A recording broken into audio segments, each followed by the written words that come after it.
Surprise ഒക്കെ വരും. നിനക്ക് സർപ്രൈസ് ആയിട്ട് തോന്നിയില്ലേ? ഞാൻ ലിപ്സ്റ്റിക് ആക്കി നിന്റെ മുഖത്ത്. എനിക്ക് തോന്നി നീ ഇപ്പുറത്തും കൂടെ ആക്കിയിട്ട് അത് ബ്ലഷ് ആക്കണം. എന്താണ് നിങ്ങൾ പറയൂ, നിങ്ങളുടെ ഫ്രണ്ട്ഷിപ്പ് എവിടെ തുടങ്ങി? ഫ്രണ്ട്ഷിപ്പ് അല്ല, ഇത് ഫാമിലിയാണ്. എനിക്ക് അത്രേ പറയാനുള്ളൂ. ഇത് എന്റെ family. Yes yes, of course ഇത് ഫാമിലി. ഇവര് ഫാമിലിയാണ്. എവിടുന്ന് എങ്ങനെ കിട്ടിയതാണ് ഈ ഫാമിലി മെമ്പേഴ്സിനെ? നല്ല ചോദ്യം. ഇത് കിട്ടിയത് ആദ്യം പറയാം. ഇത് more than 10 years. Oh yes. അങ്ങനെ വർഷത്തെ പരിചയം സഹിക്കോ? 10 വർഷം അല്ല, ഇപ്പൊ ഈ അടുത്ത കുറച്ച് വർഷമായിട്ടാണ് കുറച്ച് അധികം സഹിക്കണത്. ഇവനെ എങ്ങനെ കിട്ടിയെന്ന് പറഞ്ഞാൽ കോമഡിയാണ്. ആക്ച്വലി എന്റെ സ്കൂൾ ഫ്രണ്ട് ആണ് ഇവന്റെ എക്സ് വൈഫ്. ഓക്കെ, ശരിക്കും അങ്ങനെയാണ് ഞങ്ങൾ പരിചയം. പക്ഷെ പിന്നെ ഞങ്ങൾ കണക്ട് ആവുന്നതെന്ന് പറഞ്ഞാല് സജ്ന ചേച്ചിയുടെ ഡാൻസ് ടീമില് ചേച്ചിയുടെ കൂടെ സ്ഥിരമായിട്ട് ഷോ ഞാൻ ചെയ്യുമായിരുന്നു ആ സമയത്ത്. അപ്പൊ ആ സമയത്ത് he was the one who was managing the whole team. അങ്ങനെ ഞങ്ങള് ക്ലോസ് ആയി. പിന്നെ ഈ പറഞ്ഞ പോലെ അല്ലാതെയും അതിനു മുമ്പും ഈ പറഞ്ഞ ആ ഒരു സ്കൂൾ ടൈം തൊട്ടേ ഞങ്ങൾക്ക് പരിചയമുണ്ട്. പക്ഷെ ഇത്രയും ഒരു ബോണ്ടിങ് വരുന്നത് ഐ തിങ്ക് സ്റ്റാർട്ട് മ്യൂസിക് വന്ന് തുടങ്ങിയതിന് ശേഷമാണ്. സ്റ്റാർട്ട് മ്യൂസിക്കിൽ അവൻ DJ ആയിട്ട് വന്നതിന് ശേഷം തൊട്ടുള്ള ഒരു ബന്ധമാണ്. ദൃഢബന്ധം. ഞാൻ നോക്കിയപ്പം എന്റെ മെയിൽ വേർഷൻ. അല്ല, ഞാൻ ഇവളോട് എന്തെങ്കിലും സ്റ്റോറി പറയുമ്പോ ഇവള് ഇത് എനിക്ക് സംഭവിച്ചാണല്ലോ കുറച്ചാണ്. അതല്ല, ഇവൾ എന്റെ അടുത്ത് വന്ന് കഥ പറയുമ്പോഴേ ലൈക്ക് കറക്റ്റാ ഇതിങ്ങനെയാ. പിന്നെ ഞാൻ ഇവളെ ഉപദേശിക്കുമല്ലോ, എടി ഇങ്ങനെ ചെയ്ത് ശരിയായില്ലെന്ന് പറയുമ്പോൾ ആരാ ഉപദേശിക്കുന്നത്, നീ ഇതല്ലേ ഇതിന് മുന്നേ ചെയ്ത്. അതുപോലെ പറയൂ, വേറെ എന്തൊക്കെയാണ് ആരിൽ നിന്ന്? അല്ല, ഇനി ഇവനെ ഇവളെ പറ്റി എന്തെങ്കിലും നെഗറ്റീവ് പറഞ്ഞാൽ ഇവന്റെയും കൂടെ. അതെ,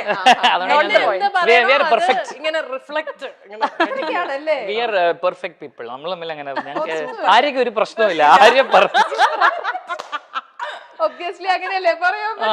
ഞങ്ങൾ രണ്ടുപേരും സിമിലർ ആണ് പല കാര്യങ്ങളിലും. സോ എനിക്ക് ഞാൻ എന്താ പറഞ്ഞ പോലെ തന്നെ എന്തെങ്കിലും ആരെയെ പറ്റി അത് ചെയ്യുന്നത് ശരിയല്ലെന്ന് പറഞ്ഞാൽ ഞാനും അങ്ങനെയാണ്. She will do the same thing to me. So അതുകൊണ്ട് എനിക്ക് പറയാൻ പറ്റില്ല. ഇപ്പൊ പറഞ്ഞ പോലെ തന്നെ ആര്യ ആൾക്കാരെ ഹേർട്ട് ചെയ്യാൻ ഭയങ്കര ബുദ്ധിമുട്ടുള്ള ആളാണ്. So she will get hurt herself. End of the day ഒരാള് ഹേർട്ട് ചെയ്യണ്ട എന്ന് വിചാരിച്ചിട്ട് ഇവൾ ഇങ്ങനെ ഹേർട്ട് ആയിക്കൊണ്ടിരിക്കും. ഏത് റിലേഷൻഷിപ്പിലേക്കും 150% നമ്മൾ പറയും അത് വേണ്ട കളിയാ, നീ പറയാനുള്ള പറഞ്ഞ് ലൈക്ക് യു ജസ്റ്റ് ഇല്ല, അത് ഹേർട്ട് ആവും.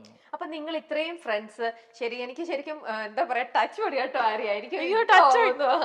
ഇത്രയും നല്ലൊരു ഫ്രണ്ട്സ് ഒക്കെ ഇങ്ങനെ സപ്പോർട്ടിങ് സിസ്റ്റം ഉള്ളപ്പോഴേ ഇവരെല്ലാരും കൂടെ ചേർന്ന് ആര്യക്ക് എന്തെങ്കിലും ഒരു പ്രോബ്ലം വരുമ്പോഴോ അല്ലെങ്കിൽ ഒരു നമ്മൾ ഡൗൺ ആയിട്ടിരിക്കുമ്പോഴോ ഇവരെല്ലാരും കൂടെ ഒരുമിച്ച് നിന്ന് സപ്പോർട്ട് ചെയ്തിട്ടുണ്ടാവുന്ന അത് എന്തിനായിരിക്കും, എപ്പോഴായിരിക്കും? ഇഷ്ടം പോലെ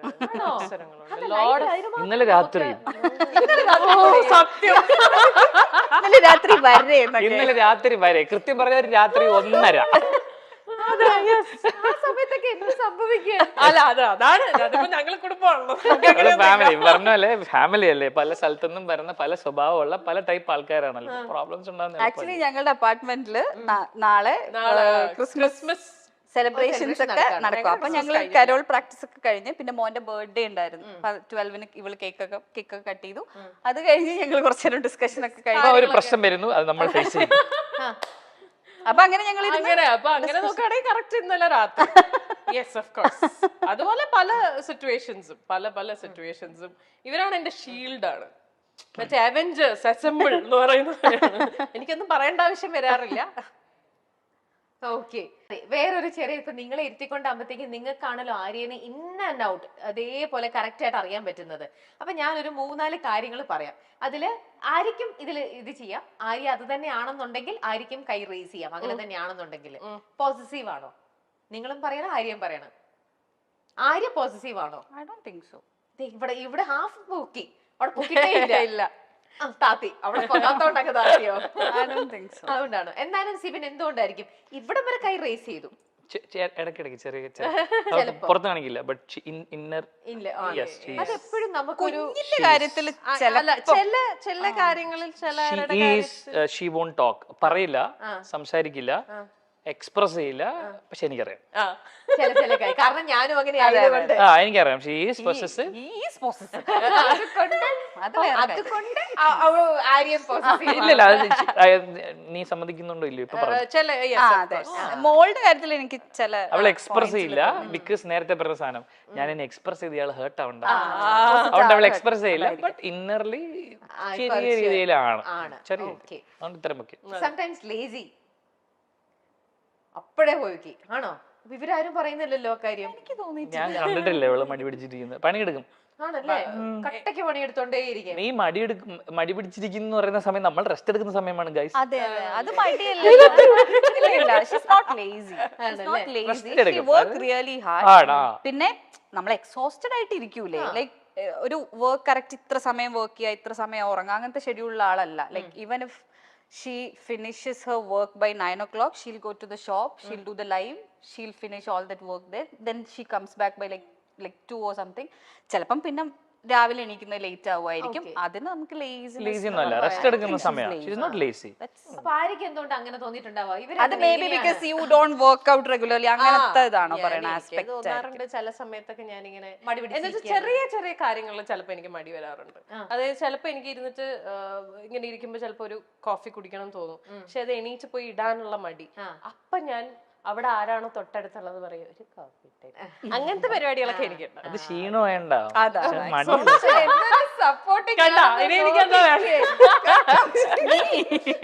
അത് അവരങ്ങനെ ഞാൻ ഫുൾ ടൈം റെസ്റ്റാ. ഞാൻ ഭയങ്കര എക്സോസ്റ്റഡ്. ഇവൻ താഴെ ഇരുന്നിട്ട് മേലെ വിളിച്ച് ചേച്ചി ഒരു ചായ ഇട്ടിട്ട് കൊണ്ടുവരുമോ? നിങ്ങൾ എല്ലാവരും ഒരേ ഫ്ലാറ്റിൽ തന്നെയാണ്? എന്റെ വീട്ടിൽ നിന്നാണ് രാവിലെ, അതാണ് ഞാൻ ചോദിച്ചത്. ഞാൻ രാവിലെ എണീറ്റിട്ട് ഞാൻ ചോദിച്ചു നീ രാവിലെ എങ്ങോട്ട് ഇറങ്ങി പോവാന്ന് ചോദിച്ചു. ഞാൻ നോക്കിയപ്പോ ഞാൻ റെഡി ആയിട്ട് ഇറങ്ങുമ്പോ ഇവ പതുക്കെ ഉറക്കൊക്കെ എണീറ്റ് ഇങ്ങനെ വരുന്നു. അപ്പൊ ഞാൻ ചോദിച്ചു നീ എവിടെ പോവാ? അത് എനിക്കൊന്ന് പുറത്തു പോകേണ്ട ആവശ്യമുണ്ട്, ഞാൻ റെഡി ആവാൻ പോവാന്നൊക്കെ പറഞ്ഞു. ഇങ്ങോട്ടാന്ന് എനിക്ക് ഇവിടെ ഡോർ ഇറങ്ങിയ പിന്നെ ഞാൻ എന്റെ ഫാസ്റ്റ് ഞാനും രാവിലെ കണ്ടു. ഞാൻ കുഞ്ഞിനെ ഞാൻ താഴെ പോയി കുഞ്ഞിനെ ബസ് കയറ്റി രണ്ടുപേരെയും കൂടെ ബസ്സിലാക്കിട്ട് വന്ന്. ഓക്കെ, പിന്നെ എത്രത്തോളം ഭയങ്കര ചൈൽഡിഷ് ആണോ Arya?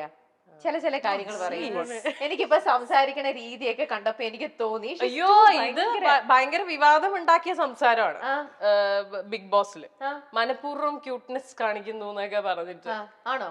And she has a different language with kids and even with dogs. എനിക്ക് ഭയങ്കര ഇഷ്ടമാണ് അത് കേൾക്കാൻ, നല്ല രസമുള്ള. അത് എവിടെന്നോ വരുന്നതാ, അത് നാച്ചുറലി ഉള്ളതാണ്, ഉണ്ടാക്കി പറയണതല്ല.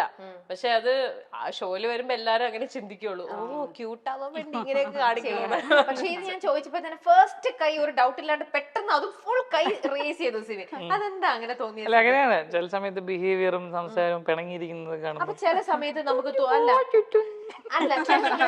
കുട്ടിക്കളി നമുക്ക് ഒരു പരിധി വരെ നല്ലതാണ്, നമുക്കത് ക്യൂട്ട് ആയിട്ട് തോന്നും. പക്ഷെ അറ്റ് ടൈംസ് ചില സിറ്റുവേഷനിൽ കുട്ടിയായിട്ട് ആ ഒരു കുട്ടിക്കളി അല്ലെങ്കിൽ ആ ഒരു ചൈൽഡിഷ് അപ്രോച്ചിൽ പോയി കഴിഞ്ഞാൽ നമുക്ക് ചില കാര്യങ്ങളിൽ അത് സെറ്റ് ആവൂല.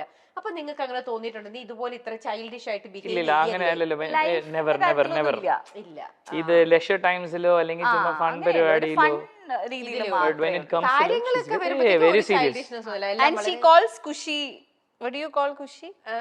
എന്താ വിളിക്കണ കുഷീനെ? കുഷീനെ വിളിക്കണ ഞാൻ വിളിക്കാറില്ല ഇടക്ക്. അമ്പുടു കുശുമ്പുടു അങ്ങനെ വിളിക്കും. ഞാനും തൂക്കി ഞാനും മെസ്സേജ് അയക്കുമ്പോ അങ്ങനെ ചോദിക്കാം അങ്ങനെ വിളിക്കും. അല്ലാതെ ലൈഫ് അല്ലെങ്കിൽ സീരിയസ് ഡിസിഷൻസിലൊന്നും അങ്ങനെ വേറെ മോഡ് അന്യൻ മോഡാണ്. മാറി കിട്ടും. Okay, next one. ഇമോഷണലി ഭയങ്കര വീക്കാണ്, ഓൾറെഡി പറഞ്ഞു അല്ലേ? അതും ഷിബില യോജിക്കുന്നില്ല.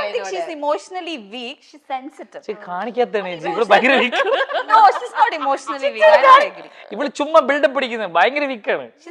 നമ്മൾ കഥ അടയ്ക്കുന്ന ഒരു സെൻസ് മറ്റേ ഇപ്പൊ എന്തെങ്കിലും ഒരു incident I am very strong എന്ന് പറഞ്ഞ കഥ അടച്ച് എന്തല്ലേ അതിന് ഇമോഷണലി വീക്ക് എന്നാണോ പറയാ? പിന്നെ എന്താ പറയണ്ടേ? അതിന് സെൻസിറ്റീവ് എന്നല്ലേ പറയാ? സെൻസിറ്റീവ് അത് sensitive I agree, but emotionally weak എന്നൊക്കെ. Okay, where is the English teacher? English ടീച്ചറിനെ വിളിക്കും. ഇമോഷണലി വീക്ക് ആവുന്നോണ്ടാണ് പിള്ളേരെ ട്യൂഷൻ പഠിപ്പിക്കുന്നോണ്ട് ഈ രണ്ട് ഭയങ്കര ഇംഗ്ലീഷിൽ she is sensitive but I don't think she is emotionally week ആണ്, പുറത്ത് കാണിക്കാതെ. She is week actually, and that's the reason why ഈ പറഞ്ഞ ഈ കുറച്ച് പ്രശ്നങ്ങളൊക്കെ ലൈഫിൽ ഉണ്ടായതിന്റെ റീസണും ഇമോഷണലി വീക്ക് ആയതുകൊണ്ടാണ്. അത് യൂട്ടിലൈസ് ചെയ്യപ്പെടുന്നു. ആക്ച്വലി ഞാൻ രമേശ് ഞാൻ തുടക്കത്തിൽ പറഞ്ഞു ഞാൻ 2 എക്സ്ട്രീമാണ്. ഞാൻ ഇമോഷണലി സ്ട്രോങ്ങുമാണ് വീക്കുമാണ്. സ്ട്രോങ് ആണെങ്കിൽ ഞാൻ അപ്പുറത്തെ ബോൾഡ് ആണ്, വീക്ക് ആണെങ്കിൽ ഞാൻ ഭയങ്കര വീക്കാ. എല്ലാ എക്സ്ട്രീംസും എനിക്ക് അവിടെ യൂഷ്വലി ഉണ്ടായിരുന്ന ഒരു ഡൗൺഫോൾ പൊങ്ങി വന്നിട്ടുള്ളത് ഞാൻ കേട്ടിട്ടുണ്ട്, ഞാൻ ഒരു പരിധിവരെ കാണുന്നുണ്ട്. അത് വെച്ച് എനിക്ക് I don't think she's emotionally week, she's sensitive. ആ സെൻസിറ്റിവിറ്റി കാരണം ചില കാര്യങ്ങൾ തെറ്റാന്ന് അറിഞ്ഞിട്ടും ചിലപ്പം ചെയ്തിട്ടുണ്ടാവും. ചില കാര്യങ്ങൾ ഇത് ശരിയാണ് പക്ഷെ ഇതിപ്പോ ഞാൻ ചെയ്യണ്ടെന്ന് വിചാരിക്കുന്നുണ്ടാവും, അല്ലെങ്കിൽ അങ്ങനത്തെ ഡിസിഷൻസ് എടുത്തിട്ടുണ്ടാവാം. But I don't think she's weak ആണെങ്കിൽ I don't think she'll be sitting here right. Okay good. Next one, over caring. എല്ലാരും അങ്ങോട്ടും ഇങ്ങോട്ടും നോക്കുന്നുണ്ട്. ആണോ? ആ, അതായത് കെയറിംഗ് ആണ്, പക്ഷെ അതെങ്ങനെ ഓവർ കെയറിംഗ് ആവണമെന്ന് വെച്ചാല് എല്ലാവരെയും അവളിങ്ങനെ എല്ലാവർക്കും എല്ലാം ഇങ്ങനെ പ്രൊവൈഡ് ചെയ്ത് നിൽക്കും. ആസ് എൻ ഫാമിലിയിലാണെങ്കിലും വീട്ടിലാണെങ്കിലും. പിന്നെ ഷീസ് ദ പ്രൊവൈഡർ. ഇപ്പോഴാണ് ശരിക്കും ഒന്ന് ആലോചിച്ച് നോക്കിയത്. മനസ്സിലായി? ഇങ്ങനെ പ്രൊവൈഡർ ആയിട്ട് നിൽക്കുമ്പോൾ എന്താ സംഭവിക്കാന്ന് വെച്ചാൽ അവര് പണിയെടുക്കില്ല. നമ്മൾ will have to be a provider for life time അല്ലേ? നമ്മൾ കൊടുത്തോണ്ടിരുന്ന നമ്മൾ അതാണ് over caring. In that terms എങ്ങനെ സാധിക്കുന്നു? ഭയങ്കര ഇന്റലക്ച്വൽ ആയിട്ടുള്ള സൈക്കോളജിസ്റ്റ് ആണ്, ഞാൻ മറന്നുപോയി. ഇതിലെ കുറച്ച് ഇന്റലക്ച്വൽ ആയിട്ടുള്ള സൈക്കോളജിസ്റ്റ് ആണോ? അതിന്റെ കുഴപ്പമാണ്, ഭയങ്കര ബുദ്ധിയാണ്.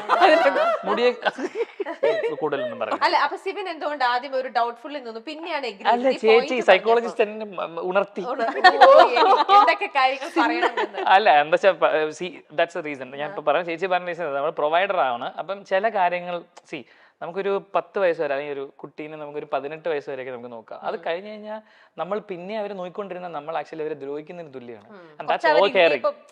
അവർ ഇൻഡിപെൻഡന്റ് ആവണ്ടേ അല്ലെ? എല്ലാവരും ഇൻഡിപെൻഡന്റ് ആവണം ലൈഫിൽ. അപ്പൊ അതിന് നമ്മൾ ഒരു സ്പേസ് കൊടുക്കണം. നമ്മള് നീ പട്ടിണി കിടന്നു, പട്ടിണി കിടന്നവൻ പഠിക്കട്ടെ, അങ്ങനെ ചെയ്യില്ല. ഒരു കാര്യം പോയിന്റ് ഔട്ട് ചെയ്തിട്ട് മാറിയ ചേഞ്ച് ഞാൻ പറഞ്ഞല്ലോ ഇന്നലെ രാത്രി 1:30 സംസാരിച്ച വിഷയം ഇതായിരുന്നു. എന്തുകൊണ്ട് ഇവരൊക്കെ ഇത്രയും സപ്പോർട്ടിംഗ് സിസ്റ്റം ഇവരൊക്കെ വളരെ ട്രൂ ആയിട്ടാണ് പറയണത്. ഇപ്പൊ നമ്മൾ കോൺഷ്യസ് ഒരു എഫേർട്ട് എടുക്കണ്ടേ? കോൺഷ്യസ് എഫേർട്ട് എടുക്കാൻ എന്റെ മനസ്സ് ഇനി എടുക്കണോ? കാലുവല്ലി പിടിക്കും, ഭീഷണിപ്പെടുത്തി അവളെ കൊണ്ട് നന്നാക്കി ഇന്നലെയൊക്കെ അവസ്ഥ കാലുവല്ലി പിടിക്കും. ഓക്കെ, ഇനി നെക്സ്റ്റ് വൺ, രാത്രി ജീവിയാണോന്ന്? ആണ്. നിങ്ങളൊക്കെ ഞങ്ങൾ കുടുംബത്തോടെ രാത്രിക്കാണ് ഉഷാർ. അതുകൊണ്ട് അവള് റൂമൊക്കെ നല്ല ഇരുട്ടാക്കി വെച്ചേക്കും, അതായത് നമുക്ക് പകലും കിടന്നുറങ്ങാനുള്ള സെറ്റപ്പിലാണ് ഫുൾ ചെയ്തോണ്ടിരിക്കണത്. ഓക്കെ, അപ്പം നിങ്ങൾ ഫ്രണ്ട്സ് ഇവിടെ വന്നത് കൊണ്ട് ആര്യയുടെ ഇനി ഒന്നുമില്ല, ഞാൻ എനിക്ക് എഴുതാം, അതുപോലെ കാര്യങ്ങളെല്ലാം ഭയങ്കര സെറ്റാക്കി. ബഡായി ബംഗ്ലാവ് എന്നൊരൊറ്റ പ്രോഗ്രാമിലൂടെ നമുക്കെല്ലാം സുപരിചിതയായ താരമാണ് ആര്യ. പിന്നീട് സിനിമകളിലൂടെയും സീരിയലുകളിലൂടെയും ആര്യ നമ്മുടെ മുന്നിലേക്ക് വന്നു. സിനിമയിൽ നിരവധി വേഷങ്ങൾ, അതും ഹാസ്യ വേഷങ്ങളാണ് ആര്യ കൂടുതലും ചെയ്തിട്ടുള്ളത്. അങ്ങനെ ഒരു കഥാപാത്രമായിട്ട് തന്നെയാണ് ആര്യ നമ്മുടെ മനസ്സിലുള്ളതും. എന്നാൽ ബിഗ് ബോസ് മലയാളം റിയാലിറ്റി ഷോയിലെത്തിയതോടെ ആര്യയെ പറ്റിയുള്ള മലയാളികളുടെ ഒരു ധാരണ മൊത്തത്തിൽ മാറി എന്ന് വേണമെങ്കിൽ പറയാം. ആര്യ ഒരു നെഗറ്റീവ് ക്യാരക്ടറായിട്ട് മാറുകയായിരുന്നു. ബിഗ് ബോസ് പലർക്കും നല്ലത് ചെയ്തിട്ടുണ്ട്, അല്ലെങ്കിൽ പോസിറ്റീവായിട്ടും നെഗറ്റീവായിട്ടും അതിലെ മത്സരാർത്ഥികൾക്ക് എഫക്റ്റ് ചെയ്തിട്ടുള്ള ഒരു പരിപാടിയാണ്. അതേസമയം ആര്യയെ സംബന്ധിച്ചിടത്തോളം ബിഗ് ബോസ് മലയാളം എഫക്റ്റ് ചെയ്തത് നെഗറ്റീവായിട്ടാണെന്ന് വേണമെങ്കിൽ പറയാം. അതേസമയം ആര്യ സിബിൻ സൗഹൃദത്തെക്കുറിച്ച് നമ്മൾ അറിയുന്നതും ആ സമയത്താണ്. ആര്യയും സിബിനും വളരെ അടുത്ത കൂട്ടുകാരാണ്. ഇവർ കുഞ്ഞിലേ മുതൽ ഒന്നിച്ച് പഠിച്ചവരാണ്. എന്നാൽ പോലും വർഷങ്ങൾക്ക് ശേഷം സിബിന്റെ ഭാര്യയുമായുള്ള സൗഹൃദത്തിന് പുറത്താണ് സിബിനുമായി വീണ്ടും ആര്യ സൗഹൃദം ഉണ്ടാകുന്നത്. ഇപ്പോൾ ഇവർ ഒന്നിച്ച് ഒരു ഫ്ലാറ്റിലാണ് താമസിക്കുന്നത്. അത്രത്തോളം ഉണ്ട് ഇവരുടെ സൗഹൃദം എന്നാണ് ഇപ്പോൾ വ്യക്തമാകുന്നത്. ആര്യയുടെ ഒരു ഇന്റർവ്യൂവിൽ ആര്യയ്ക്ക് സർപ്രൈസ് കൊടുക്കാൻ വേണ്ടി, ആര്യയെ പറ്റിയുള്ള പല കാര്യങ്ങളും തുറന്നു പറയാൻ വേണ്ടി ഒരു കൂട്ടുകാരിയും സിബിനും കൂടി എത്തിയൊരു കാഴ്ചയാണ് ഇപ്പോൾ വീണ്ടും വൈറലാകുന്നത്. ആര്യയ്ക്ക് ഏറ്റവും വലിയ സമ്പാദ്യം എന്ന് പറയുന്നത് ഈ സൗഹൃദ വലയം തന്നെയാണ് എന്ന് നമുക്ക് ഈ വീഡിയോ കാണുമ്പോൾ മനസ്സിലാകും.